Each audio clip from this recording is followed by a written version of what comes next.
pose, Bakasana. First, start with your hands rooted down into the ground, about shoulder width distance apart. Press firmly into each of your fingertips, especially the thumb and pointer finger and index finger. As you squat into a tight ball, you can start to roll onto the ball mounts of your feet rather than your heels. Bring your knees up behind your arms, up on your triceps. You'll create a shelf to rest your knees on. As you shift the weight forward, your head comes forward closer to the ground. You can start to bend into the elbows, bring some weight onto your triceps, maybe lifting one foot off of the ground, transitioning to the other foot, and then over time both feet come off of the earth. Do your best to fix your gaze down on the ground, and then take some deep breaths as you hold the weight on your arms. A gentle release, coming down into a squat or a forward fold. Press firmly, about shoulder width distance, separating all your fingertips, grip down into the ground, and then lift up off of your knees and onto the soles of your feet. Send your pelvis towards the sky. As you push down into your feet, you can extend one of your legs up, and then start to spring into the other leg, bending into the other knee, and lifting up so that your pelvis is right above your shoulders. As you push down into the ball mount of the flat foot, extend the floating leg up high, and begin to kick up.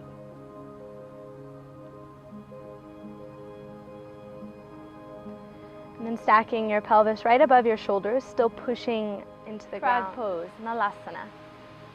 Starting in a standing forward fold, and then turn your toes out, your heels in. You can widen your stance quite a bit. Let your knees bend in the same direction as your toes are pointing. And as you start to sit down, dropping your hips lower, in between your heels. As you engage your core, lengthen your spine.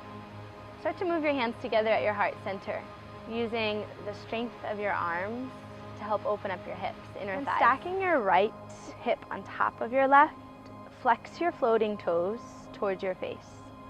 Try to level your right heel with your hip, and then start to open through your chest.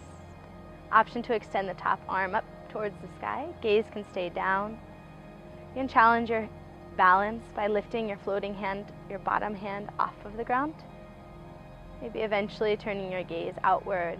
We'll shift all of the weight into the right leg first, taking your left thigh up and over your right thigh.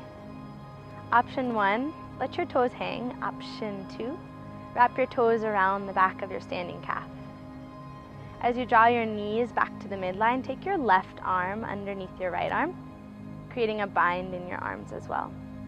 You can also modify your arms and hug your chest. Bringing your bind back into action, taking your elbows up and away from your chest about shoulder height, and then sitting deep into your chair. Keep tucking your tailbone under and leaning back in your shoulders so that the spine is long. Set your gaze, fix your eyes, take deep breaths.